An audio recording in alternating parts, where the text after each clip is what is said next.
Colares Chupa UFO attacks. In 1977, the small Brazilian town of Colares became the center of terrifying events. For months, residents reported being attacked by mysterious objects in the night sky. The objects were small, silent crafts that moved through the air without making any sound. These strange crafts would hover above people and shoot beams of light at them. The attacks happened so frequently that the entire town lived in constant fear. Locals gave the objects a nickname in Portuguese, Chupa Chupa. Chupa Chupa means the sucker in English. Residents chose this name because victims felt like their blood was being drained. Hundreds of people in Colares reported being hit by the beams of light. The victims suffered from severe physical injuries after the attacks. Many people developed painful skin burns where the beams had touched them. Others had strange puncture wounds that appeared on their bodies. Medical examinations showed that victims were suffering from severe anemia. Anemia means the blood has too few red blood cells. The victims felt weak and exhausted as if something had drained their energy. The panic in Colares became so intense that normal life stopped. People were terrified to go outside at night. Families stayed awake in shifts to watch for the mysterious objects. The Brazilian government could no longer ignore what was happening. The Brazilian Air Force launched an official investigation called Operation Saucer. Captain Urangue Holanda was chosen to lead the military investigation. Captain Holanda and his team traveled to Colares to document the incidents. They interviewed hundreds of witnesses who claimed to have been attacked. The military team took photographs of the victims' injuries. The burns and puncture wounds were real and visible on people's bodies.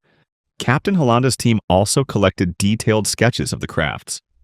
Witnesses drew pictures of the small, silent objects they had seen. The military investigation lasted for months as attacks continued. The team gathered massive amounts of evidence, including hundreds of photographs. After the investigation ended, the military files were classified as secret. Decades later, the Brazilian government declassified the Operation Saucer documents. The released files included all the photographs of injuries and witness sketches. The evidence showed that something unexplained had definitely happened in Colares. Years after the investigation, Captain Holanda gave a haunting interview. He stated clearly that the objects were definitely not from Earth. Holanda seemed deeply disturbed by what he had witnessed during Operation Saucer. Months after giving that interview, Captain Holanda took his own life. The Colares Chupa Chupa incidents remain one of the most aggressive UFO waves in history. Unlike most UFO reports that involve just sightings, these incidents caused direct physical harm. Hundreds of people suffered real injuries that were documented by military investigators. The declassified files are available for anyone to examine today. The mystery of what attacked the people of Colares has never been solved. Manises UFO emergency landing. On November 11, 1979, a Super Caravel commercial aircraft took off from Spain. The flight carried 109 passengers heading to Las Palmas in the Canary Islands. Captain Francisco Lerdo de Tejada was piloting the aircraft that night. The flight was proceeding normally as they cruised at altitude. Suddenly, the crew noticed something strange approaching their aircraft. Two massive red lights appeared in the sky near the plane. The lights were far larger than any normal aircraft navigation lights. Captain Lerdo de Tejada watched in shock as the objects moved closer. The red lights were traveling at speeds that seemed impossible. No known aircraft could move that fast or maneuver like these objects.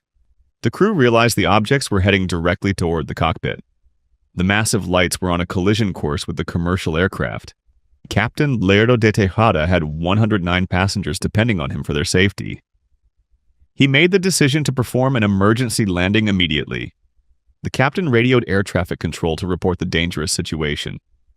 His voice on the radio showed genuine fear and urgency. Air traffic control cleared him for emergency landing at Manises Airport in Valencia. The Super Caravel descended rapidly toward the airport. The two red lights continued following the aircraft as it descended. Captain Lerdo de Tejada successfully landed the plane at Manises Airport. All 109 passengers were evacuated safely from the aircraft. This became the only time in history a commercial flight made an emergency landing due to a UFO. The Spanish military took the incident very seriously. The Spanish Air Force immediately scrambled a Mirage F-1 fighter jet. The fighter pilot was Captain Fernando Camara. His mission was to intercept and identify the unknown objects.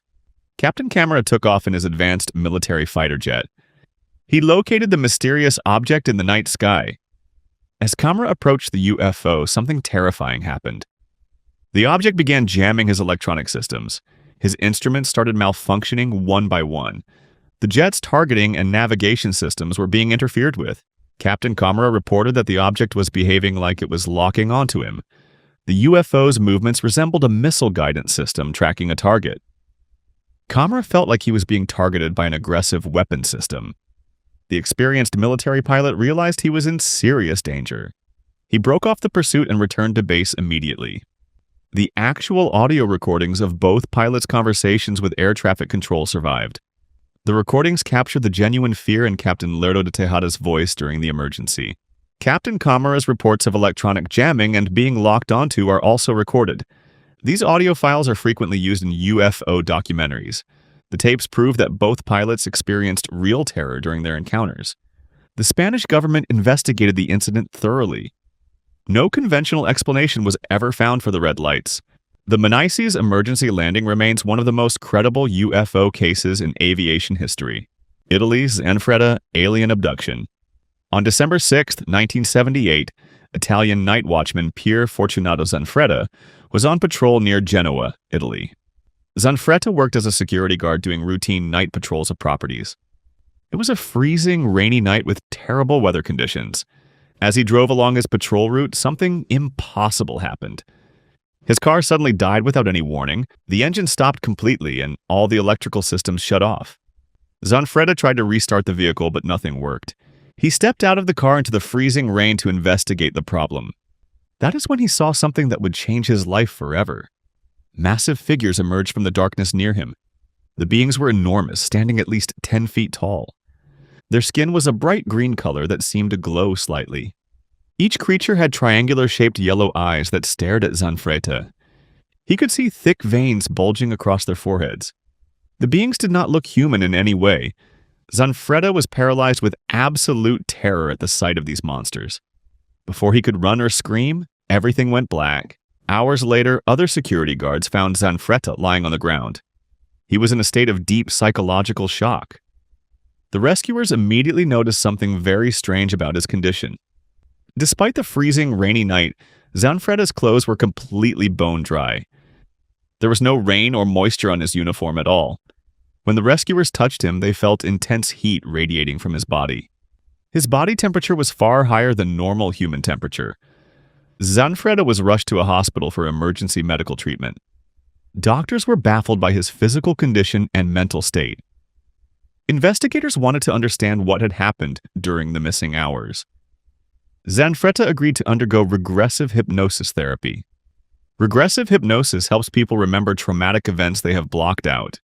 During the hypnosis session, Zanfretta began shrieking in absolute terror. He described being taken to a bright room filled with blinding light. The tall green beings had poked and prodded his body like he was an experiment.